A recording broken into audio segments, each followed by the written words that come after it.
Como sabéis, nosotros en el museo organizamos un ciclo de conferencias que lo hemos dividido en 3 periodos: el de invierno, que trató el tema de la protección y la conservación del patrimonio histórico; el de primavera, que versó sobre la investigación sobre el patrimonio histórico; y ahora comenzamos el ciclo de otoño.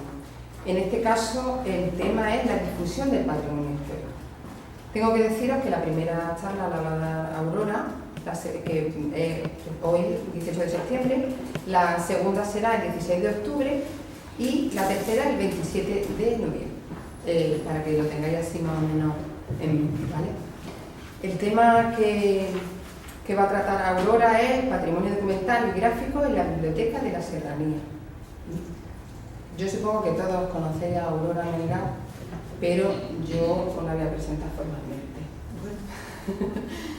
Aurora es licenciada en Geografía e Historia, si no me equivocaba en Moderna. No, Historia de América. Historia de América. Es que mi facultad es que en mi época, para poder estudiar antropología, que era lo que yo quería hacer, había que hacerlo a través de Historia de América.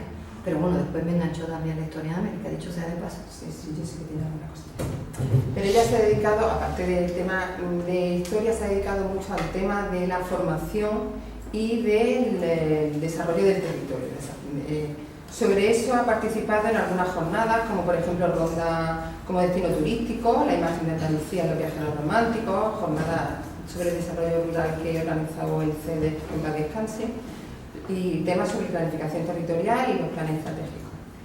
Como profesional se ha dedicado a temas de programas de empleo con mucho ahínco. Más de 25 años.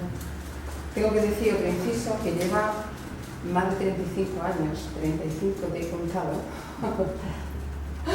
dedicándose y recopilando, así que si no hay alguien más experto que ella, que venga, que baje al hilo. Ella ha sido directora de Casa de Oficio, de cabecera de Guadiaro, directora de la Escuela de Taller también de cabecera de Guadiaro, directora de la Casa de Oficio de Serra Hidalga, directora del Taller de Empleo del Hacho, directora del Taller de Empleo del Castillejo, en fin, ha colaborado con la Asociación para la Promoción y Desarrollo de la Serranía, como ALPE, con diferentes ayuntamientos, Cueva de Becerro, Arriate, Ronda, el suyo propio Benauján, que ella es benaujana, hija de Ronda pero benaujana. Lo digo porque lleva muchos años en Ronda. Efectivamente. Yo digo serrana, y así lo marcamos todo. Y además de eso, pues como docente, porque también ha impartido numerosos cursos para chicos, para grandes, para medianos. Lo más difícil lo tuve el año pasado, lo confieso, y fue con un grupo de niños de 6 años, intentar explicar historia, historia local, a niños de 6 años es muy, muy complicado, pero bueno, lo conseguimos, con la ayuda de sus profesoras y con los juegos que yo llevaba conseguimos explicar la cueva de la pileta y el descubrimiento de la cueva de la pileta. Ese ha sido el público más difícil con el que me he enfrentado. Bueno, además de eso, hablamos numerosas ponencias de temas tan curiosos como la filosera. Sí. Y luego, algunos que yo conozco un poquillo, que han dado en colaboración con el Centro de Profesores, ¿conoces tu ciudad? Efectivamente, lo hacemos a la limón, por eso ella sabe un poco también del tema. Yo me encargo de la parte más lúdica, ella la da. Además de eso, un proyecto muy bonito de Ascari, Vehículo de Conocimiento, que ha hecho en el colegio. Efectivamente, sí, ahora lo comentaré también por encima. Y aparte de todo, colabora con la agenda cultural. Algunas contraportadas ella es la que la lleva. Además de eso, tiene publicaciones en prensa local, en la revista Puente Nuevo, en fin. Y hay una que a mí, que tiene inédita, que yo estoy interesadísima, La Palma de Ronda. Sí, es una investigación que hice sobre una ciudad que fundó un rondeño en Colombia. Entonces es un trabajo que está ahí inédito, pero es que es muy difícil publicar cualquier cosa. Sí. Y otro tema interesante es el libro de repartimiento, sí, efectivamente. Bueno, no le robo más tiempo a Aurora, que es la protagonista del día. Yo con vuestro permiso me bajo, prefiero el ruedo. Prefiero estar aquí a la altura de ustedes. Bueno, pues cuando Pilar y José Manuel me comentaron la posibilidad de venir, me planteé cómo hacer esta conferencia. Entonces lo que pensé es explicar un poco cómo se llega a esto de la biblioteca de la Serranía de Ronda, que he tenido o tengo que estar continuamente diciendo que no sé nada del horario de la biblioteca, que si quieren venir a visitarla no me tienen que preguntar a mí porque me confunden con la biblioteca de Ronda. Entonces tengo que yo tengo una página web, incluso es más, me llamó una señora para decirme que tenía una mesa de su padre preciosa y que como yo trabajo también tantas cosas antiguas, que si quería la mesa de su padre pues que me la regalaba. Claro, yo le dije que mi biblioteca está en la web, que si tengo una página web, no tengo un edificio en el que pueda poner esa mesa tan bonita que yo le agradecí pero que no pude aceptar. Entonces, de entrada tengo que decir también que Biblioteca de la Serranía de Ronda es un proyecto antiguo que se creó antes de que se creara o se hiciera la biblioteca comarcal Adolfo Suárez, que es la que se encuentra frente al supermercado. De hecho, incluso un señor me escribió una vez y me dijo que menos pone fotografía y más está pendiente del wifi de la biblioteca que no funcionaba o algo así. Entonces, claro, el hombre después se disculpó porque le tuve que decir que se dirigiera al ayuntamiento, que yo era una particular y además con los impuestos que pagamos, digo, mire que yo soy una de las que paga esos impuestos, que no tengo nada que ver con aquella biblioteca y si no funciona el wifi se tiene que dirigir a la instancia correspondiente y no a una servidora. Pero bueno, salvo esos matices, tengo que decir, como ya bien ha comentado Pilar, que ya tengo mucha experiencia, muchos años recopilando documentación. Yo les voy a comentar, así que, iba a decir, si quieres le da, soy yo la que le tiene que dar al botoncito. Si cuando yo quería definir, yo te voy diciendo, tú le vas dando mejor. Cuando tengo que definir qué es la página o qué es la web, tengo una amiga que es así un poco romanticona y ella me dice que la biblioteca es un depósito de recuerdos, por no decir un baúl que sonaba demasiado ya casposo, ¿no? Pero yo realmente la defino como una herramienta de conocimiento, porque realmente a través de esta página se conocen documentos e imágenes de la Serranía de Ronda en su sentido más amplio. No me limito a los 20 pueblos y a Ronda, que en teoría parece que ahora mismo es lo que sería la comarca de la Serranía de Ronda, sino a la comarca en su sentido más amplio. Como digo, yo la defino, como bien veis ahí, como una herramienta de difusión de conocimiento sobre la serranía.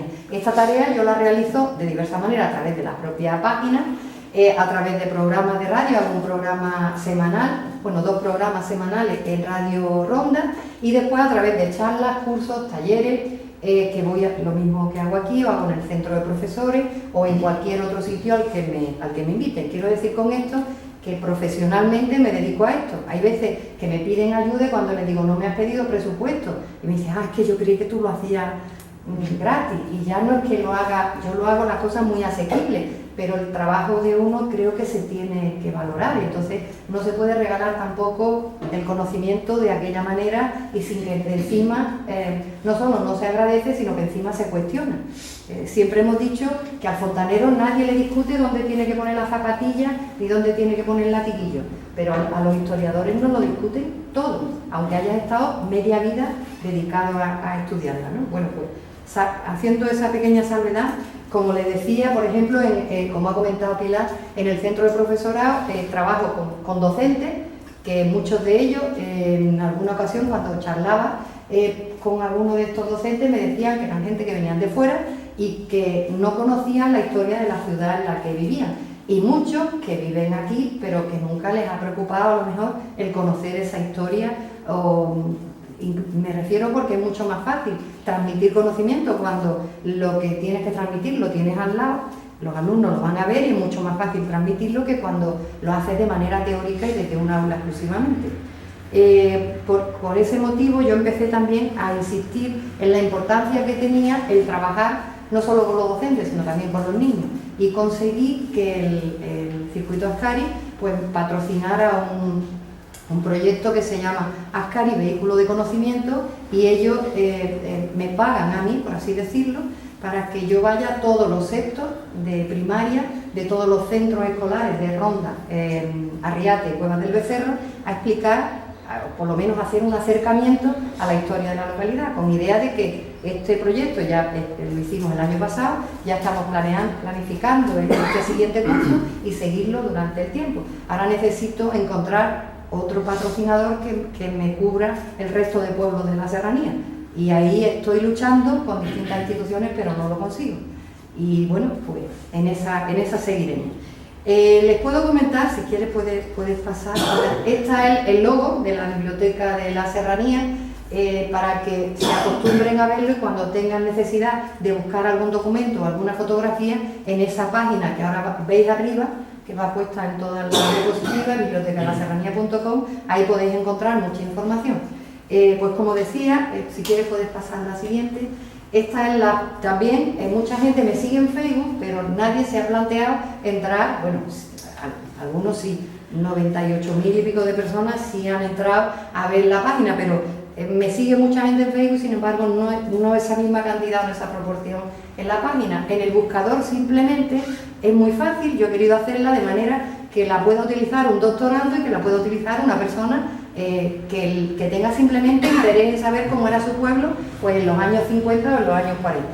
De una manera muy fácil tú escribes el nombre de un personaje, de un pueblo, de un sitio, de unos años, una década, y te pueden salir, bueno, muchas veces se sorprende, y yo espero sorprenderos al final de esta pequeña charla cuando os vaya mostrando lo que podéis encontrar ahí.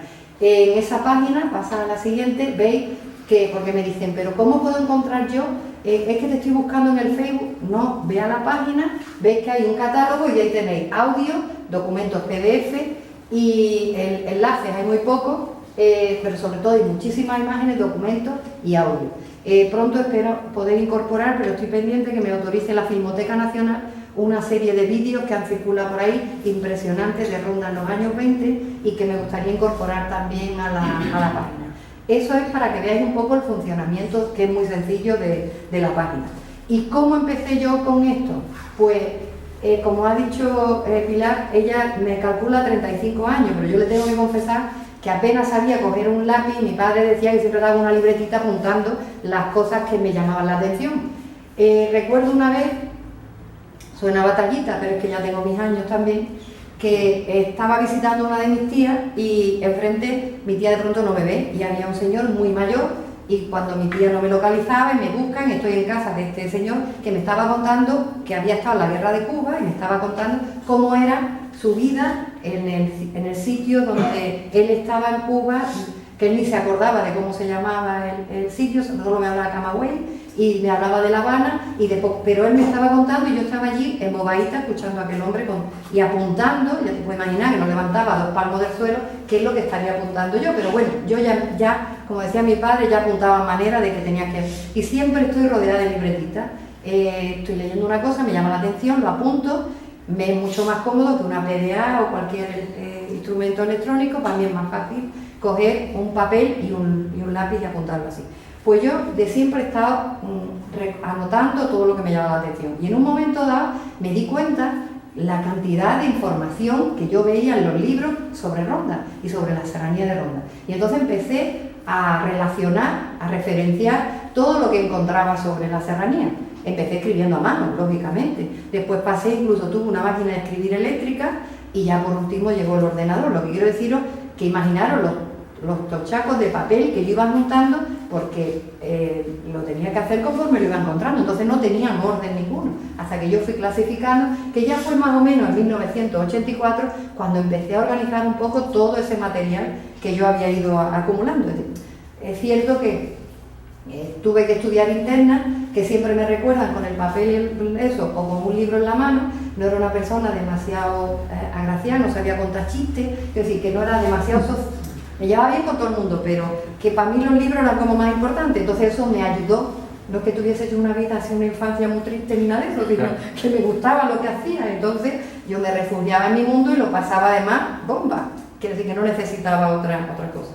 Lo quiero decir con esto, que mi vida no ha sido ninguna tragedia, vamos, que yo disfrutaba, pero me gustaba más lo que yo hacía que las cosas que hacían los demás.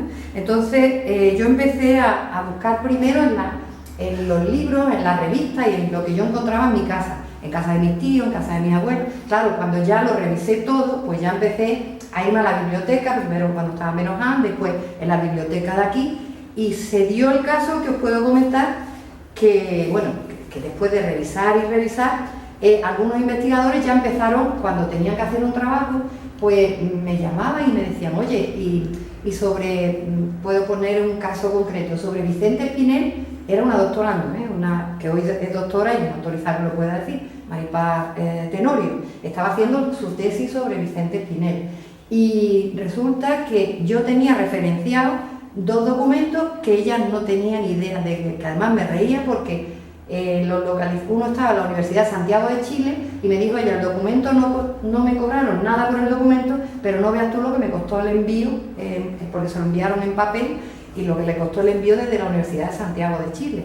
Entonces, como digo yo ya, cuando alguien estaba investigando me preguntaba, porque yo tenía de todos los temas, no me interesaba solo la historia, sino todos los temas. Entonces, claro, ya llegaba un momento en que cuando yo le decía a algún investigador, oye, pues mándame lo que tú tienes publicado y así me ahorro de tener que estar buscándolo. Y se dio el caso de que alguno me mandó, concretamente, el compañero Pedro Aguayo, me mandó una relación extensísima, pero yo tenía más. Es decir, yo tenía más documentos de los que él tenía, él no sabía siquiera de cosas que él tenía escritas y no las tenía relacionadas. Se dio el caso, lo que quiero decir que esto que yo empecé casi como un catálogo para encontrar toda esa información, en un momento dado veo que cuando se empieza, sobre todo creo que fue en torno a 2007, que hice el trabajo de Nuestra Señora de la Palma en Colombia, cuando empecé a hacer ese trabajo, desde aquí es muy difícil que tú, cuando realizas una investigación, te puedas costear estar trasladándote a visitar archivos y bibliotecas en cualquier parte del mundo donde hubiese esa información. Entonces empecé a descubrir los archivos y las bibliotecas digitalizadas. Encontré la biblioteca, me sorprendió muchísimo porque allí encontré mucho sobre este rondeño en la biblioteca Luis Ángel Arango del Banco de la República de Colombia. Descubrí la biblioteca Miguel de Cervantes, que por cierto no me autoriza a publicar sus documentos en mi página, de los documentos que ya estaba digitalizando la Biblioteca Nacional, que sí me autoriza, o la Diputación, por ejemplo, y puedo deciros que, por ejemplo, la Diputación, no nos escucha nadie, la Diputación está ahora, y la Diputación quiere conveniar conmigo, quiero decir, que no soy yo quien quiere firmar un convenio con una institución, sino que quieren firmar un convenio conmigo por la cantidad de documentación que me ha ido llegando a lo largo de este tiempo. Pues como decía, cuando empiezo a descubrir las bibliotecas digitalizadas, empiezo a guardar.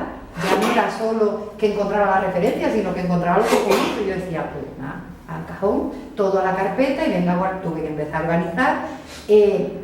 Ya las referencias me desbordaban, ahora les comentaré al final de la charla los números que se han ido produciendo, y poco a poco lo que yo empecé como un catálogo se fue convirtiendo en lo que es hoy, un sitio en el que se encuentran documentos y fotografías sobre la serranía. Yo antes, además, yo veía, porque la diferencia de mi página o de mi proyecto con el de esas grandes instituciones es que ellos digitalizan sus fondos. Claro, yo no tenía fondos que digitalizar, pero por eso digo que con el permiso de ellos he ido cogiendo los fondos que están publicados por ahí y los he volcado en este espacio donde podéis encontrar de cualquier tema publicaciones y fotografías. Al principio, lo de las fotografías que ni me lo planteaba, yo solo pensaba en documentos, pero en esta época es cuando se produce también la gran explosión, por así decirlo, de las redes sociales, y me di cuenta de la importancia que podía tener una foto. De hecho, creé la página de Facebook antes que crear la propia página de la biblioteca, y con cosas tan emocionantes como que en esos programas que hacíamos en la radio se publica en el Facebook de la radio, se publican las fotos antes de que las comentemos, porque si no, ¿cómo vas a hablar de fotos si la gente no las puede ver? En la radio me refiero. Entonces, en uno de esos programas llevaba una foto que me había enviado un señor desde Canarias, y era una foto preciosa de una chica en una especie de carrito de helado, vendiendo un helado a un señor, y me mandaba la foto el hijo del señor que estaba allí comprando el helado en los años 40 en la calle Sevilla, y llama a la radio un señor y nos dice que habían perdido las fotos familiares en una inundación que habían tenido en su casa, y que, bueno, se me pone todavía el vello de punta. Era su madre la que estaba vendiendo los helados, y entonces el hombre emocionado llamó porque había encontrado a su madre en esa foto. Entonces, claro, tú dices, bueno, vale, no da para mucho esto, ¿no? Pero ese tipo de cosas se te coge así como un pellizquito que te hace, que te motiva y que hace que sigas trabajando y buscando. Al principio la foto la buscaba yo en los documentos, ya no, ya ahora les mostraré fotos que me han llegado esta mañana. No me he traído la que me enviaste tú el otro día, Nazario, pero porque no me ha dado tiempo no sé siquiera si me ha dado tiempo a incluirla. Y me llegan fotos continuamente, entonces yo ya, este no es un proyecto que llevo yo, que es la biblioteca. Yo ya, como digo, empecé en un barco remando sola y ya soy el capitán de un pedazo de transatlántico con un montón de gente que son los que aportan esos documentos y esas fotografías. En una biblioteca nacional puedes encontrar un documento de Vicente Spinelli, pero a lo mejor no encuentras la revistita de la Feria de Ronda de 1942, o el programa de la feria de 1909, o el itinerario de la Semana Santa de 1918, quiero decir, que ya son publicaciones tan cercanas aquí, que si no las tiene la gente de aquí, pues no las encuentras en otro sitio. Pues como decía, creo que podemos pasar, porque me he pasado ya alguna diapositiva. Esta es la página de Facebook, que os tengo que decir que sí que es cierto que me sigue muchísimo. Cada vez que publico, y hago una publicación a la semana, más de 10.000 personas ven la publicación. Por eso no entiendo que si cada semana 10.000 ven esto, ¿cómo no he llegado todavía a las 100.000 visitas en la página? Y porque creo que es que, aunque yo explico que en la página es mucho más fácil localizar la foto de tu pueblo, la foto de tu prima que la viste en no sé qué día, la gente sigue sin entender cómo funciona quiero decir que lo fácil que es buscarla a través de la página web. Entonces, pues yo, como os digo, desde que empecé con el Facebook me di cuenta de la importancia, la interacción que se produce con la gente que te manda fotos. Aquí tengo varios de esos colaboradores que me las facilitan, y además las facilitan de una manera totalmente altruista. Incluso se da el caso de que hay vamos a ver algunas fotos también de ella, una señora que me dijo que ella no tiene Facebook, que ella no tiene internet, que no sabe nada de ese mundo, pero que le habían hablado del proyecto que yo estaba haciendo.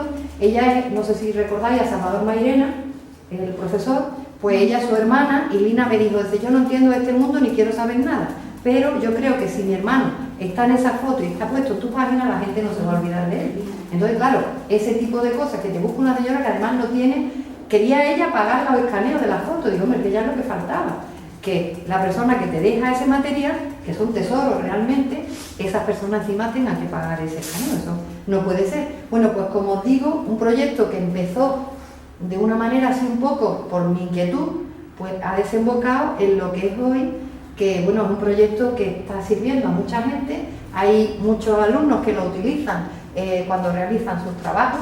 Hay personas que están haciendo los trabajos, los famosos TFM, que yo no sabía lo que era hasta hace poco, los trabajos fin de máster. Me han pedido ayuda, quiero decir que lo han hecho. Una joven que estaba haciendo un tema de diseño, pues le busqué todas las fotos que tenía con trajes de gitana de cualquier época.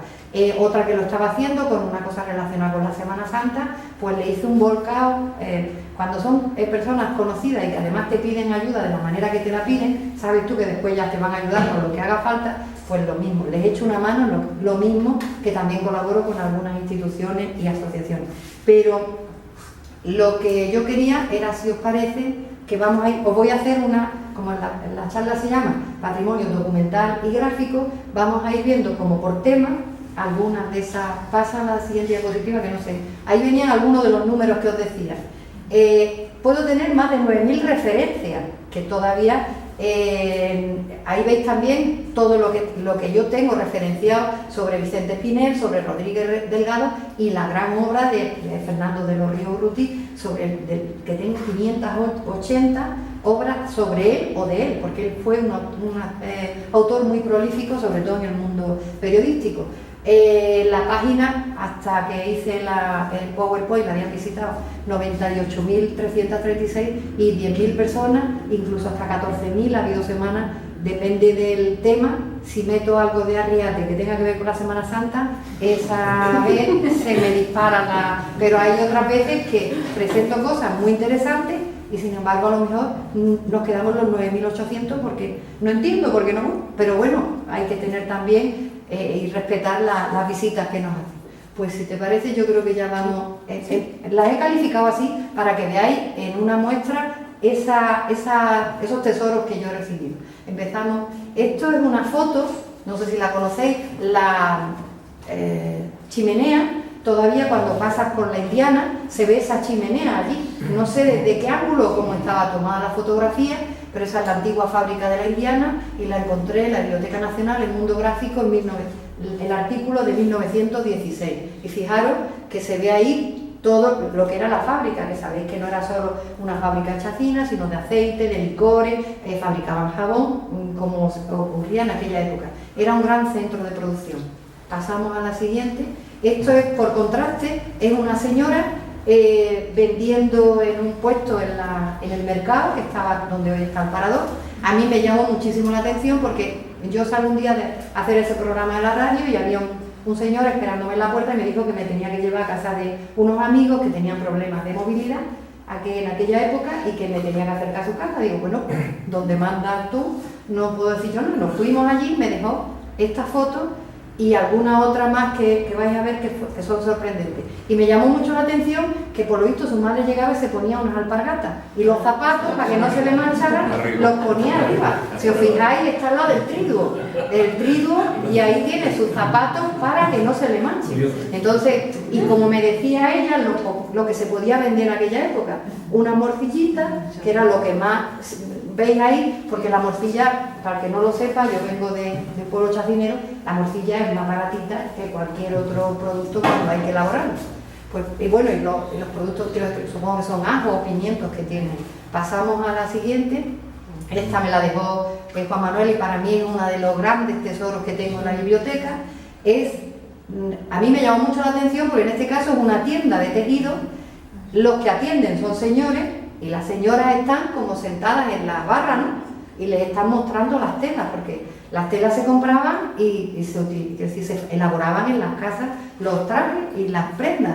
Y un día, porque aquí no es solo la foto, sino la historia, hablando con un señor de esta foto, me contó que este señor Siles tenía debajo, esto es donde donde estaría hoy Caja Sur, en la esquina de Caja Sur, que estaba en la esquina de la Plaza de Carmen Abela, aquella caja que era de Córdoba. Bueno, pues justo abajo había como una especie de sótano y decía que cuando llegaban la gente de trabajar en el campo, cuando cobraban, entonces antes de volver cada uno a sus pueblos, pues pasaban por la tienda, el dueño les daba una comida, por así decirlo, un aperitivo, algo, mientras les preparaban las telas que habían escogido, que se llevaban, habían cobrado, compraban las telas para la elaboración de las prendas de trabajo y de domingo, por así decirlo, para toda la familia. Entonces era como el mundo que había, que es lo que a mí me fascina de la imagen, lo que hay detrás de la... Y yo esta foto que me envió Juan Manuel, que está ahí sentado, es que me dejó, vamos, impresionar de la calidad de la fotografía del mostrador, que sí que se ve que cuidaba mucho y desde cuándo viene el tema del comercio. Pasamos a la siguiente. Esta es una foto, también representa una época, son matuteras. Es del álbum familiar porque la del medio es mi abuela, yo me llamo igual que ella, y sabéis que en la posguerra, sobre todo muchas mujeres, por las circunstancias en las que quedaron después de la guerra, unas por que habían perdido a los maridos y otras porque los tenían presos, pues se tuvieron que dedicar, sabéis lo que es la matutera, ¿no? Que se dedica al extrapelo con Gibraltar. Entonces eso es una plaza de la línea y con algunos de los fardos que preparaban, que yo después, ella me habló alguna vez del número de fardos que traían y yo no sé cómo podían. Tenían alguien que les echaba una mano, un sitio donde guardaban todas las cosas que recogían, las preparaban y se montaban en el tren y si tenían suerte y el revisor se compadecía, las avisaba antes de donde las estaban esperando, porque muchas veces perdían la carga porque imaginaros que se tenían que trasladar, eran contrabandistas y se trasladaban en el tren. De hecho mi abuela me contaba, me reía porque una de ellas decía que era una mujer muy nerviosa, y cuando se montaban en el tren, que alguna vez se levantaba alguien y le decía, siéntese usted, María Josefa, y le decía, no, que tengo bulla. Y se iba tan de gira, de pie, porque tenía bulla. Entonces, aquella era el nervio y la sensación y la situación en la que se vivía. Entonces, si tenían suerte, podían salvar lo que traían. Si no tenían suerte y no las avisaban, pues perdían la... Pero imaginaros que te avisan en Corte que te están esperando en Jimena. Entonces, en Corte se bajaban y por los montes del Líbar, por la Sierra del Líbar, iban cargadas de fardo hasta que llegaban, porque ten en cuenta que de eso dependía, no ya la familia, quiero decir, no dependían mi padre y mis tíos, sino sus padres, mi abuelo estaba en un campo de concentración, su suegro, y entonces, claro, era una familia muy numerosa a la que ella tenía que alimentar. Entonces, claro, pues se tenían que arriesgar todo lo que podían y más. Pero bueno, eso es también una actividad económica que se produce en la serranía. Pasamos a la siguiente. ¿Quién no ha visto a los hermanos Márquez? Pues estos son los hermanos Márquez en la tienda, creo que tenían en la calle de Lavado. La foto de 1961 me la deja Rosa, que es una de las hijas de ellos, y la foto es impresionante porque ves las marcas y ves cómo se colgaban y cómo era un comercio también. De esto puedo tener muchísimo, he traído solo una pequeña muestra para no atosigar. Pasamos a la siguiente. Un turronero, también como era la vida de los turroneros que iban de feria en feria, ¿no? Y en este caso fue su hija la que ella al principio era la que me escaneaba todas las cosas, y ella también pues, me traía sus propias aportaciones, pero yo me acuerdo de haber visto esos turroneros en la feria. Pasamos a la siguiente, el tema de la hostelería, por calificarlo de alguna manera. Un bar en Benaján, como eran las barras, es decir, casi siempre con bar, en el sitio en el que más se apoyaban, las botellas que se rellenaban, algunos con copa, otros con vasos, pero bueno, como era, sobre todo hombres, en aquella época solo había hombres en los bares, y más en un pueblo como Benoján, donde el trabajo era eminentemente femenino, es decir, que en las fábricas las que trabajaban eran las mujeres, entonces los hombres estaban en el campo o en el bar. Me refiero a eso, lo decían las mujeres de allí. Oye, que no era así, entonces ellas mismas decían, en la foto ¿quién va a estar? O ellos, porque nosotros estábamos o en la fábrica, en las matanzas, o estábamos en las casas. Entonces, claro, era... Algún día os contaré cómo me contaba alguna de esas mujeres cómo hacían el arroz, cómo dejaban hecho el arroz para que estuviera, cuando ellas llegaban a comer, estuviera hecho... Pues yo les decía, ¿cómo te da tiempo a hacer un arroz con 1 hora de descanso? El bar maestro, lo mismo, un bar que todavía sigue, y bueno, ahí nos encontramos, si no me equivoco, no sé si Antonio Vázquez o Jesús Vázquez. Antonio Vázquez, ¿no? Bueno, pues ahí lo tenéis también, los años 50. Rafael Ortiz me ha facilitado fotos también impresionantes, me las manda siempre de manera digital, que si no me las entrega personalmente. Pasamos, bueno, el saloncito de señoras del Hotel Reina Victoria. Esto me lo dejó una vecina, además lo puedo comentar porque es una cosa muy curiosa. Yo estaba regando mi hierbabuena, y entonces una vecina me hizo señales desde el otro lado de la calle y me llamó porque alguien le había dicho que yo buscaba fotos antiguas. Entonces, entre las que me dejó está esta y otras que os vaya a quedar, espero, con la boca abierta ahora cuando la veáis. Y esto es un conjunto de postales y tenía postales de todos los sitios y ella las había guardado. Incluso me dejó, está en la página puesto también, una medalla, la escaneamos, de la Virgen de la Cabeza, de 1800 no sé cuánto, y era de su abuelo, y tenía ya todavía la medalla. Ahora tenía que agradecer el abanico. Te lo iba a decir, te lo iba a dar. Pasamos a la siguiente. El Hotel Royal, también una foto, era precioso el hotel. Ahora una de mis vecinas, yo no sabía que su padre trabajaba en el Hotel Royal, y me estaba sacando y me está buscando fotos del interior, de fiestas, de bodas y demás que se celebraron en el hotel. El hotel estaría justo donde está hoy, pero esto sería la plazoleta donde estaba hoy Mafre, todo eso sería la plazoleta pero fijaros qué hotel que se construye como un hotel para las clases medias, o el hotel para las clases altas era Victoria, y poco después se construye el Royal para la gente que venía a Ronda y que no tenía el poder adquisitivo para poder ir al Hotel Reina Victoria. Pasamos. Aquí tenéis, este es el Hotel Polo, una postal antigua también, y esta la he incorporado hace un ratito. Me explicó, me la ha dejado Javier Puya, la foto la he puesto quiero decir, Sí. si no me equivoco, al revés. Sí, Me la han escaneado y está, porque creo, está al revés. porque veis que las letras se ven. Yo es que no sé, le he hecho a esta foto y a otra que vaya a ver más adelante y no sé cómo lo he hecho. La cuestión es que esa foto es del año 29 y es la sobrina de la persona que tenía alquilada el hotel en aquel momento. Fijaros los coches que hay en la puerta, es que en una foto hay muchas cosas. Aquí veis cómo estaba en los años 40 la calle, que tiene la misma estructura, pero fíjate, si pasa ya si quieres. Publicidad, es que desde siempre ha habido también anuncios, entonces quería poneros, por ejemplo, la fábrica de galletas de la Purificación, creo la calle Duque de la Victoria. La calle Es que Molino. esa es la calle Molino. Enfrente del Centro Obrero. Cuando ya me explico, lo que pasa que es que me voy liando con las calles, porque como han cambiado de nombre tantas veces, voy a tener que hacer un cuadrante e ir anotando todos los nombres y después te lo paso, Y ¿no? lo que nos queda. ¿no? Y lo que nos queda. Bueno, pues esperemos que no. Ya te dije que esperemos que no. Bueno, esto fue interesantísimo. Eso además lo he tenido en la mano. Es como una figura troquelada que tú le tiras de la pestaña esa que se ve y se le abren los ojos al muñeco.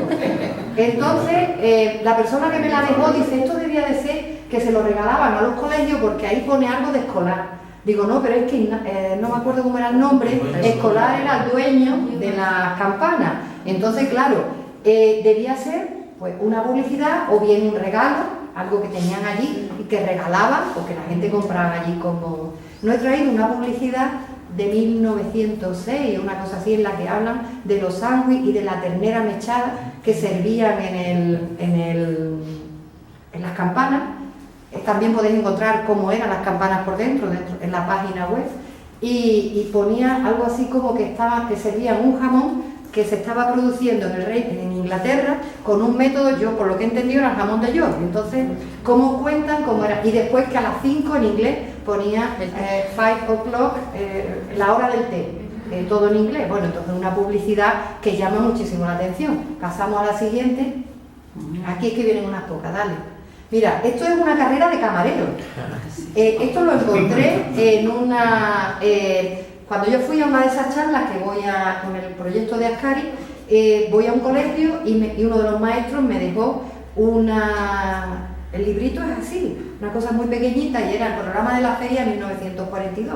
Y entonces parece que las campanas patrocinaban me imagino que sería con la bandeja. Ya me les dije, digo, oye, pues sería una cosa buena que volvierais a hacer una cosa de esta. Digo yo, como llamada de atención. Bueno, pues esto del año 42, organizaban una carrera de camareros. Después hay otra publicidad que aparece aquí, bueno, Miguel Martín, cuando estaba el estudio en la calle Maestranza, creo que es la calle donde está ahora la parte detrás del Bar Jerez, donde está ahora está Bardal, y esa calle era José, si no me equivoco, Maestranza. Bueno, pues eso es de marzo de 1918, también lo encontré en la Biblioteca Nacional. Pasamos a otra, que también es otro negocio que sigue existiendo, que es la droguería de Melchor Durán Conde, que es hoy Droguería Cándido. Está en el mismo sitio y la publicidad es de 1916. Y resulta que, bueno, que llamaba mucho la atención porque por las cosas que tenía. Sí, la manzanilla romana. Bueno, pues yo me creía que la manzanilla, no sabía, y al final llamó a la radio el día que lo llevé una señora y dijo que la manzanilla Rómulo y Remo era una manzanilla como la Vita, quiero decir, que era una botella de vino, no era manzanilla de infusión como nos creíamos nosotros que era. Hay otra más que es muy curiosa, la publicidad que es del Hotel Reina Victoria del año, casi del principio de la inauguración de 1909, pero fijaros que dice que tiene montado con todos los principios higiénicos que requería, y sabemos que el director se llamaba Mark Lowe, así que otro dato más que aprendemos, fijaros, con un simple anuncio. De publicidad podéis encontrar muchísimas cosas, como os digo, solo traigo una pequeña muestra, podemos seguir, Pilar. Aquí vendrá, bueno, este de Arriate, que además tengo el jabón especial Conde, y ahora tengo, darle a los trabajadores cortando el jabón que después vendían con la...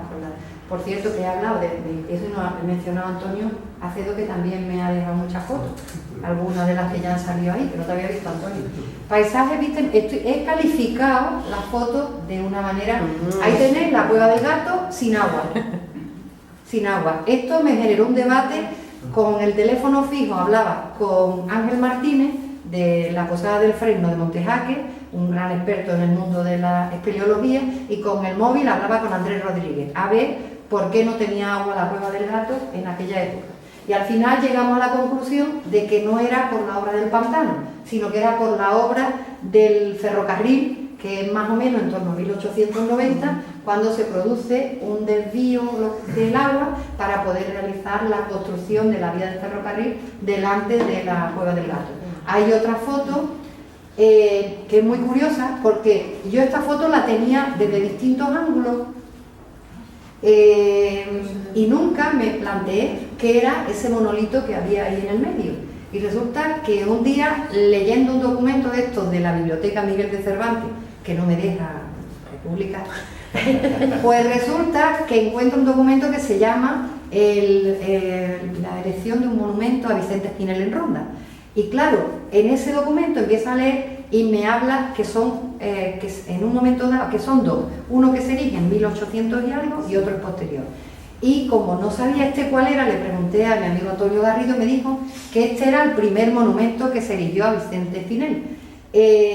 Es simplemente un monolito, además se describe en otro documento que yo no tenía, que él sí tenía, en el que describe que era esa corona de laurel y que era el monolito y que se planta, por así decirlo, delante de la iglesia mayor.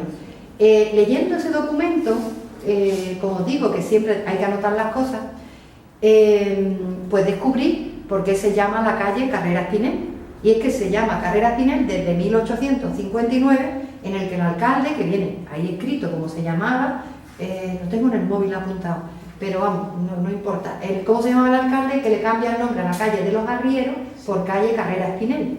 Entonces sabemos que desde mediados del siglo XIX, lo que hoy conocemos habitualmente como calle de la Bola, se llama Carrera Espinel y antes se llamaba calle de los Arrieros. Es que antes cada tramo tenía un nombre, ¿no? En el documento solo hablan de la calle de los Arrieros, pero sin embargo dicen que se va a llamar Carrera Espinel desde el inicio donde está el bar nacional, no me acuerdo, o el español, no me acuerdo qué bar era el que estaba allí, hasta el tramo que era, y entonces parece que es más de un tramo.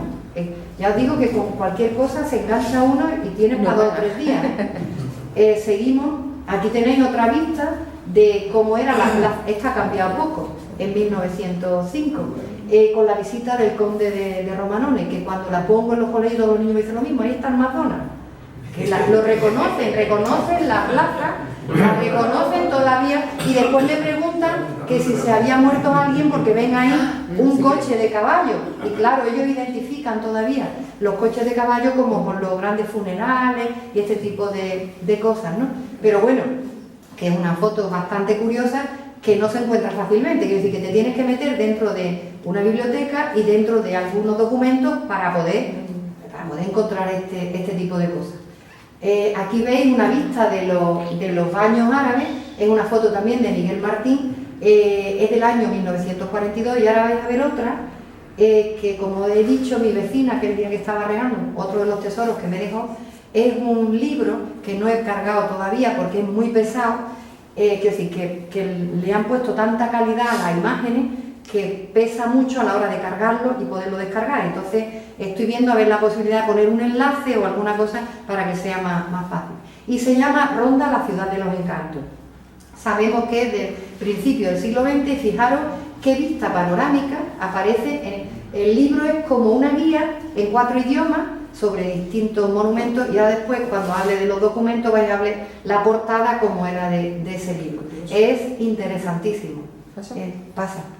Aquí tenemos otra vista de los molinos, en una foto, una postal, esto lo tuve también en mis manos, no solo ya que te lo mandan, sino que cuando te dejan tocarlo, es como que todavía te transmiten más, ¿no?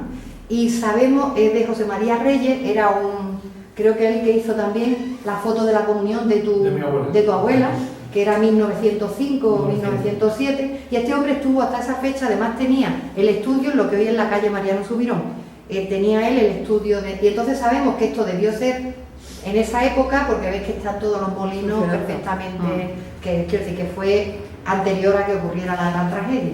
Hay otra foto muy interesante, y esta no llama mucho la atención, salvo que me la envió Andrés Aguayo Maldonado, sabéis que es muy aficionado a la fotografía, y en una visita en Estados Unidos, en el Smithsonian, en Washington, encontró esta foto y me la envió rápidamente para que la tuviésemos aquí, y es de 1902 o 1903, esa vista que tenemos ahí de Ronda. Esta foto también es, para mi gusto, una de las fotos más impresionantes que tengo de Arriate, del libro de Antonio Márquez sobre la situación de España. Sabéis que Antonio Márquez era profesor, de Arriate creo que era profesor en la Universidad de Nueva York, y bueno, él escribió un libro y parte de ese libro lo hace con fotografías de su pueblo. Entonces, entre ellas esta famosa imagen de la carretera de entrada a Arriate, que para mi gusto, ya os digo, es espectacular la fotografía. Esta también es una foto muy bonita, es también un pequeño homenaje a la serranía. Esto es un grupo, una familia en Alpandere, en la Fuente del Espino, en los años 50. La grande, quiero decir, lo que era la familia de entonces, la gran familia, por así decirlo. 2 o 3 generaciones que vivían en el mismo sitio, ¿no? En el mismo lugar. Impresionante este grupo de jóvenes, de chicas, en Los Riscos, en Júzcar. Sabéis que Júzcar y Cartagena siempre están con que los Riscos no son solo de Cartagena, sino que también son de Júzcar. Y estas chicas ahí, que no se sabe si eran gente del pueblo o gente que pasaba por ahí, pero que se hicieron esta foto, y la foto es espectacular. Ahí subida en el burro.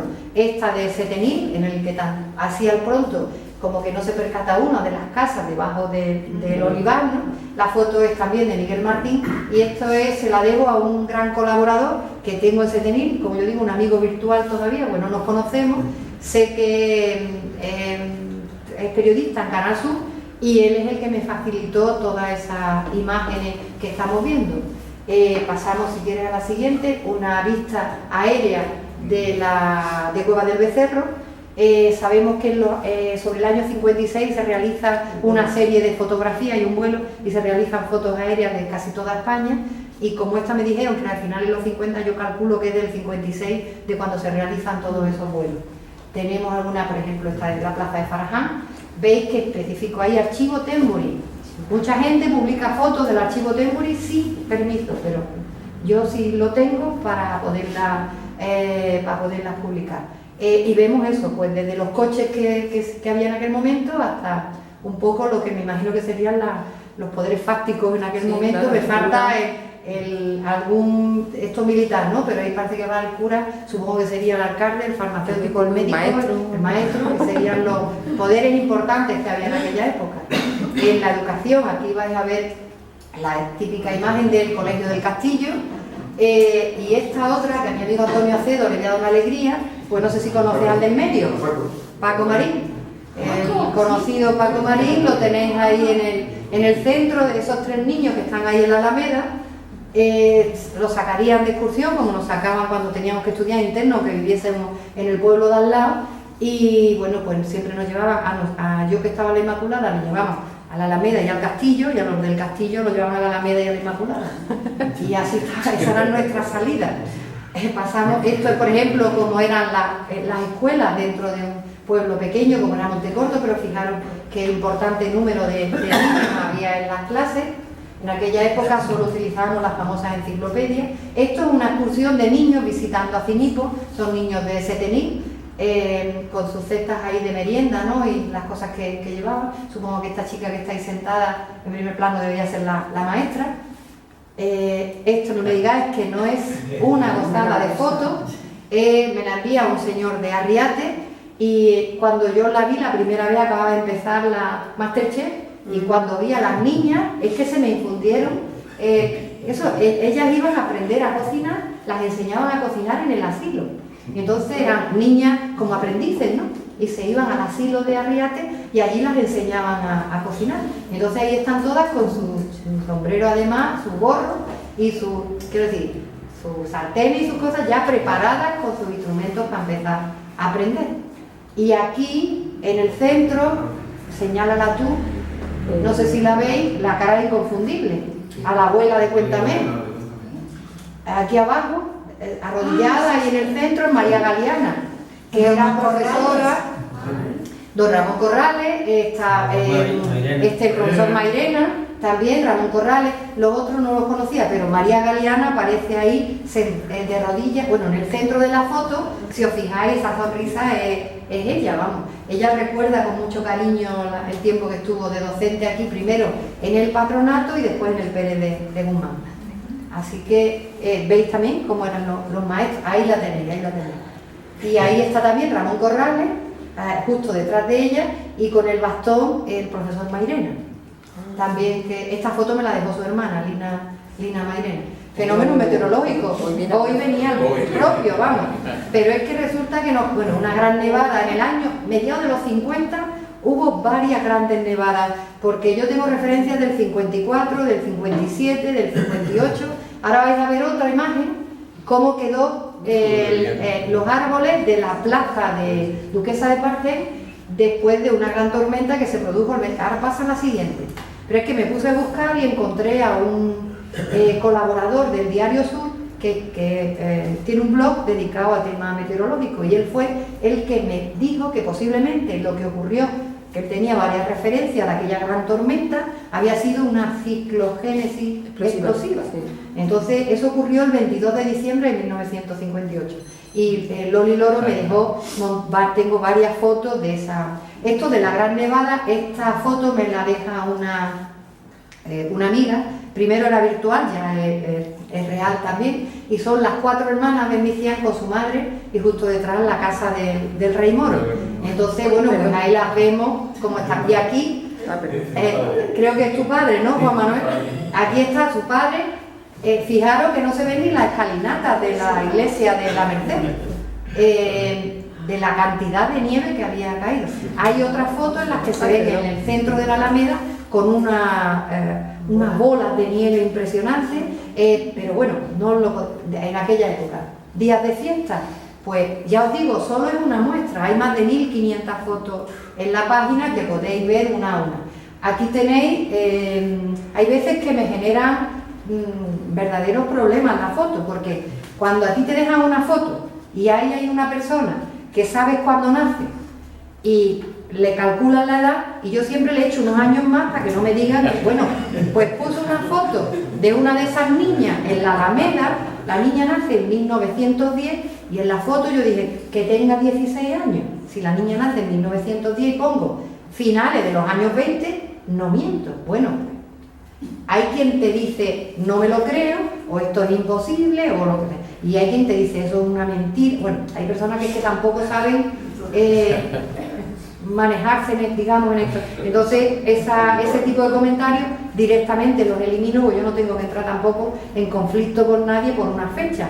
Pero si tú sabes que una de esas niñas nace en 1910, pues aquí le puse que tenía 20 años, por no quedarme corta, pero yo creo que una de esas tres, de las 3 niñas que vaya a la izquierda, la que está de pie.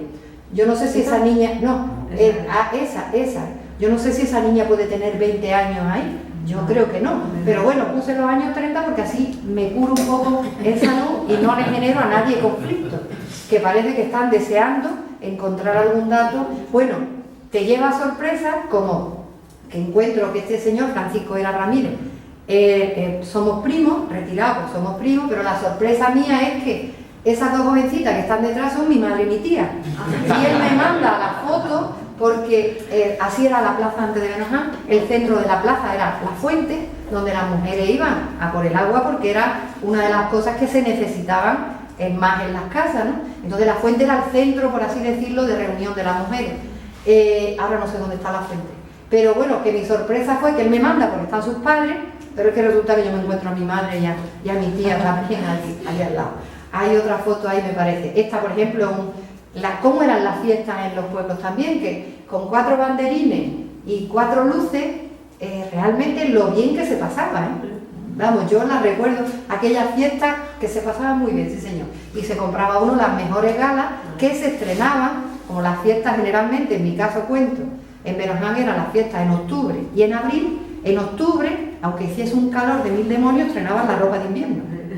Y en abril, aunque cayesen chuzos de punta, porque en abril, a Juan Mil, el trajecito de verano con la rebequita de hilo y los zapatitos descubiertos. Entonces, quiero decir que la fiesta era el cambio también, lo que suponía en en aquella época en la que te compraba muy poca ropa y que se estrenaba coincidiendo con las fiestas principales. Aquí tenéis una vista también de cómo era, fijaros que es lo que es, son 4 guirnaldas y las mesas que yo creo que la mitad de las veces las sacaban la gente de sus propias casas, porque no había 2 mesas iguales.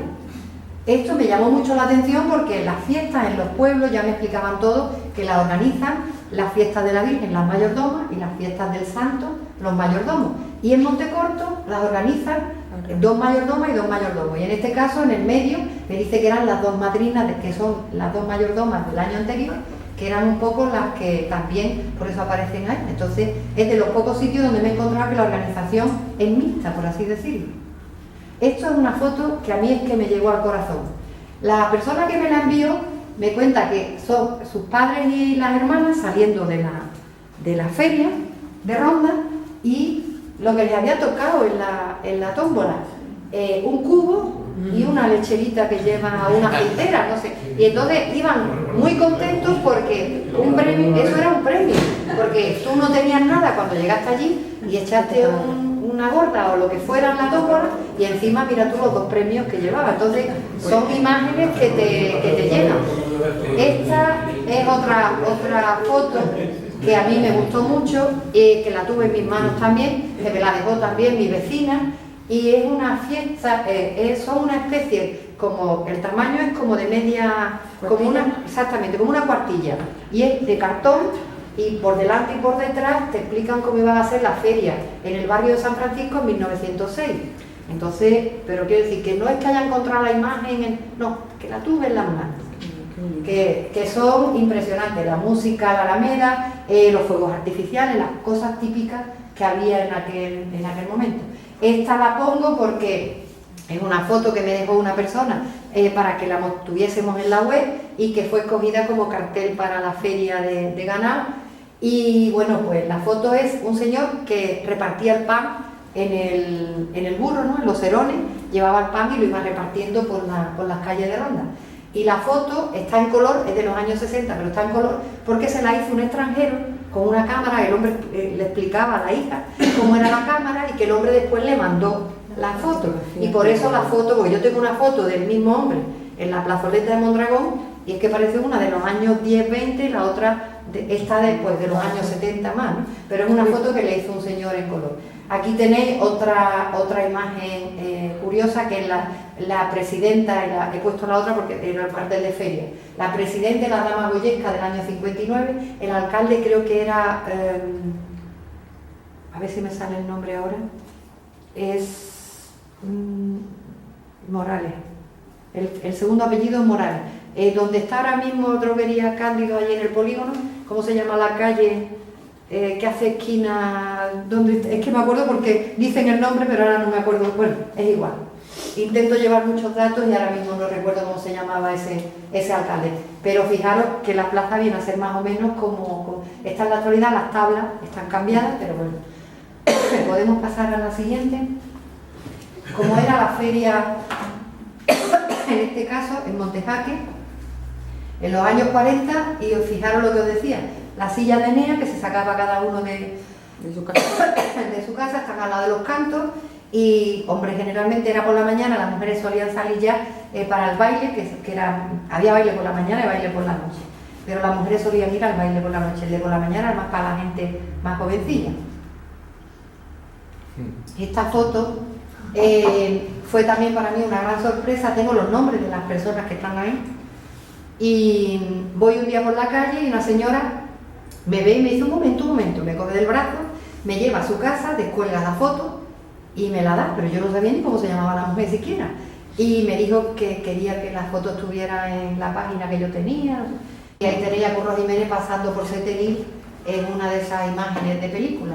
Aquí tenéis, bueno, esta es muy conocida, ahora hace poco se hizo una nueva versión de Ferdinando el Toro, pero esta es de la primera versión que se hace, que por lo que cuentan, el que hace el libro, Robert Lawson, hace las ilustraciones para el cuento.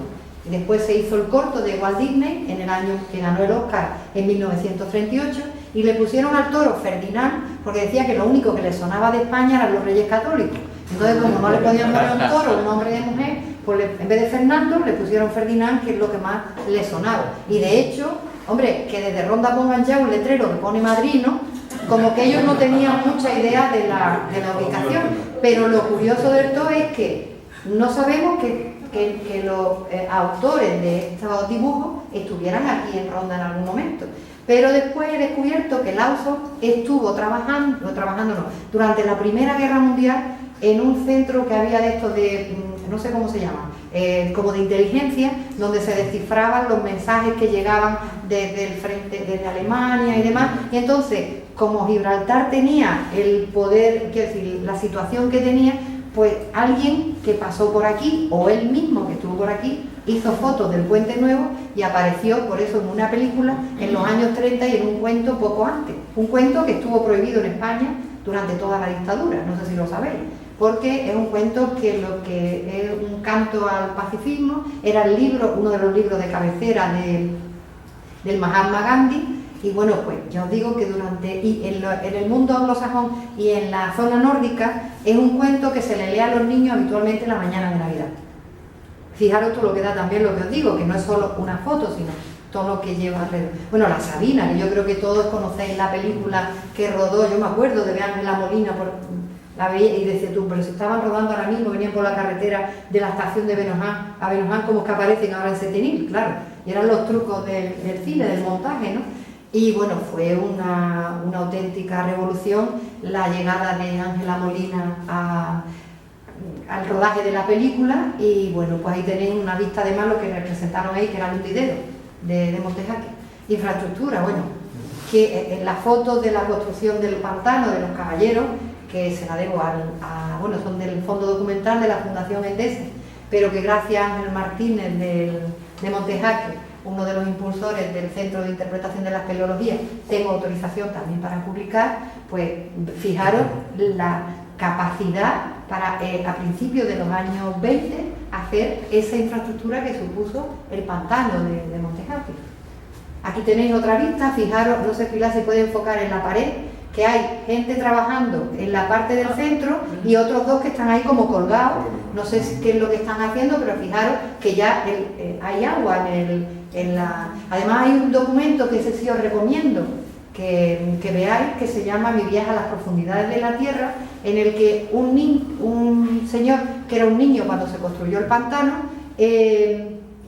explica lo que sintieron los ingenieros y la gente que trabajó en el pantano cuando el primer verano el pantano se quedó vacío, y todo lo que tuvieron que investigar para descubrir qué era lo que pasaba y por qué se iba el agua, hasta el punto, mi abuelo que trabajó en esa obra contaba que por alguno de los sumideros que ellos tenían localizados echaban el azulín este que utilizaban las mujeres para blanquear la ropa, lo echaban por ahí para ver por dónde tenía la salida el agua y ver por qué se fugaba. Gastaron, hicieron esa carretera que todavía existe, porque pasaron por ahí no sé qué cantidad de camiones con toneladas de cemento para intentar sellar el fondo del pantano. Aquí tenéis otra imagen impresionante para mi gusto, que es la construcción. Veis que justo allí tenéis la salida de la Cueva del Gato, de lo que sería el Charco Frío, y aquí delante el río Guadiaro. Claro, no hay vía, no hay talud, no hay vía del tren en medio, y bueno, pues una imagen impresionante de aquella época. Aquí tenéis también unos trabajadores de esa misma obra, del pantano, y aquí tenéis otra que esta a mí me genera muchas dudas. Esta imagen me genera muchas dudas, a mí me la dan como que eran trabajadores en Benoján, de la obra de eso, pero no sé, me genera un poco de duda esa... ¿Qué? ¿1800? Eso en torno a 1890-91. Pasamos a la siguiente. Aquí tenéis, bueno, la construcción de la barriada del Doctor Vázquez. El Doctor Vázquez, ese señor bajito que se ve ahí en el centro, ahí está. Y la bendición, en aquella época sabéis que cuando se iniciaba cualquier obra, lo primero era la bendición de aquello. Aquí tenéis también la obra de urbanización de la Avenida Andalucía, la inauguración de nuestra gran última obra, así por así decirlo, de carretera, que fue el arreglo que hicieron de la carretera de San Pedro, que se inauguró en el año 80. La construcción del Teatro Espinel. y la reconstrucción ¿cómo se llama? De la torre de la iglesia de Arriate. Esa fue una de las fotos que más se vieron cuando la publiqué. En Arriate, que son, bueno, en la hemeroteca, ahí tenéis varias. Carlos Sotelo, que visitó Arriate, esto me lo mandó un señor de allí. Este también es uno de los documentos que más se han descargado porque es un personaje muy peculiar. Es un señor que era de Montejaque, que emigró, que como pudo en los nocturnos y esas cosas fue sacándose y ahora mismo es profesor en la Universidad de Londres y un gran experto en biocarburantes, ¿no? Quiero decir, y por eso se llama de jornalero científico, ¿no? Porque cuenta la vida de cómo él empezó aprendiendo en el campo con los maestros ambulantes que iban pasando por los cortijos y después se fue a Barcelona, como fue aprendiendo y ya os digo, ahora es un gran experto vais a ver que yo os decía que es el gran tesoro que yo tengo en la página, que es no una imagen que yo haya encontrado en la Biblioteca Nacional, no. Lo he tenido en las manos, es decir, tocándolo con un cuidado porque eso está que se deshace. Y es la catástrofe de Ronda. El periódico es del 3 de julio de 1917, de cuando se produce el derrumbe de las paredes del Tajo sobre los molinos. Entonces, bueno, pues veis que ya le faltan trozos al periódico, pero es que lo tiene doblado, ella no quiere ponerlo abierto y claro, ahora mismo cada vez está más deteriorado. ¿Es una mujer o un hombre el que la ha proporcionado? Una señora. Una señora. Esta, si tiene usted interés, yo le... No. Es que he visto ese periódico y en un señor que me lo ha enseñado. Ajá. Pues ya si ese señor tiene más fotos, más periódicos, usted se lo dice. Vale. Que aquí estoy yo para lo que haga falta. Esta foto es muy curiosa porque vosotros sabéis que Rodríguez Delgado investigó, era un neurocirujano y una de las cosas que hacía era implantar unos chips en el cerebro intentando mejorar el tema de la epilepsia. Lo que ocurre es que cuando él se traslada a Yale, él estaba en la Universidad de Yale, lo ficha, por así decirlo, el ejército, las fuerzas aéreas de los Estados Unidos. Entonces, durante mucho tiempo trabajó y decían que los experimentos que hacía Rodríguez Delgado eran los que se basaban en aquellos cómics que salían, los del Capitán América, que eran aquellos como super soldados que no podía vencer nadie, ¿no? Y en este caso, él que empezó con una investigación con los chips para mejorar el tema de la epilepsia, aquí hace un experimento en una finca en Córdoba que salió publicado en el New York Times. Y él sale a la plaza sin nada, directamente. El toro llevaba un implante de esos, un chip de esos implantados, y él, cuando se acerca al toro, él le da el mando, como le da pila a esto así, y el toro se quedó quieto. Entonces ese experimento lo recoge el New York Times y lo publica el 17 de mayo de 1965. Aquí tenéis también, bueno, esto fue también muy conocido cuando se perdieron aquellos jóvenes que creo que eran de Alicante, que se perdieron en el interior de la Cueva del Gato y algunos falleció, aquello fue muy sonado, esto salió publicado en Interview en 1976. Esto es otra de las muestras de las cosas curiosas en el tema de deportes que encuentro, que es la segunda vuelta ciclista que iba desde Ronda a Cueva del Becerro. Había mucha afición, de hecho Nazario me mandó antes de allí una foto y están tu padre, don Carlos Gracia y Lázaro Valderrama, que los tres han sido grandes aficionados al ciclismo y ganaron aquel campeonato de 1950. Aquí tenéis la entrada de la Vuelta a Andalucía, que es en el año 68. Ahí se ve muy bien eso de la serpiente multicolor que le llaman. Y esta foto la he puesto porque son los patrocinadores. Es decir, los que nos dedicamos a algunas cosas necesitamos patrocinadores. En este caso, estos señores que están ahí eran los patrocinadores. ¿Veis? Los ciclistas al lado eran los que pagaban, por así decirlo, el coste que tuviese la carrera. También en los deportes, en un equipo de fútbol. Esta es una foto muy llamativa porque era un futbolista del Club Deportivo Ronda que se casó y después se fue al campo con la novia e hicieron esta foto, hombre, que llama mucho la atención. Esta también, Cloti Mozo, la archivera, descubrió que el Club Deportivo Ronda, si no me equivoco, es el más antiguo de la provincia, por un documento que encontró ella en el archivo. Y aquí tenemos una foto no importa, que le hizo Miguel Martín y que alguien después reconoció a su abuelo, porque lo bueno de poner esta foto, cuando las pone, es la cantidad de gente que encuentra a su familia. Bueno, las hermandades he puesto algo simbólico, que nadie se me ofenda. Si hay alguien de hermandades, sí, ya voy a ir terminando. Vamos rapidito, Pilar. Padre Jesús, bueno, esta sí la tengo que decir. La siguiente. Este señor del medio, que era el embajador de Estados Unidos, y lo tenemos aquí presidiendo una procesión del Cristo de los Remedios. Pasamos a otra, bueno, esta es una del Santo Entierro, me llamó mucho la atención el macero, y para que vierais cómo eran las procesiones antes. Esta muy llamativa, donde aparece el conde de Montelirio, que era un gran amante de la Virgen de la Cabeza, y es una romería de 1920. Y como curiosidades, una receta, ya estamos en el final, una receta de los gañotes, cómo se hacían los gañotes, está recopilada en 1811.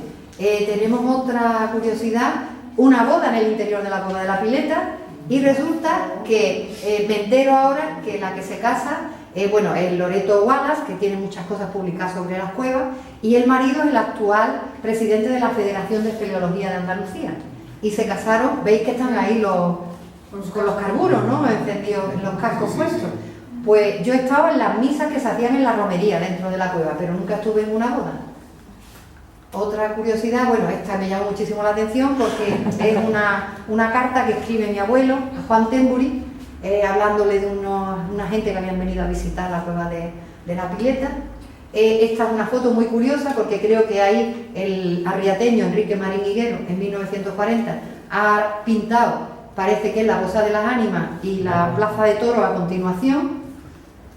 Esta también, que esto es lo más llamativo del mundo. Esa señora que veis ahí es Jessica Lange, King Kong, el cartero siempre llama dos veces. Estaba casada con Paco Grande, el hijo de Francisco Grande Cobian, y era muy aficionado al flamenco. Y vinieron a la serranía y grabaron un documental que se llama Flamencología, y lo grabaron entre Setenil, Morón y no sé qué otro sitio.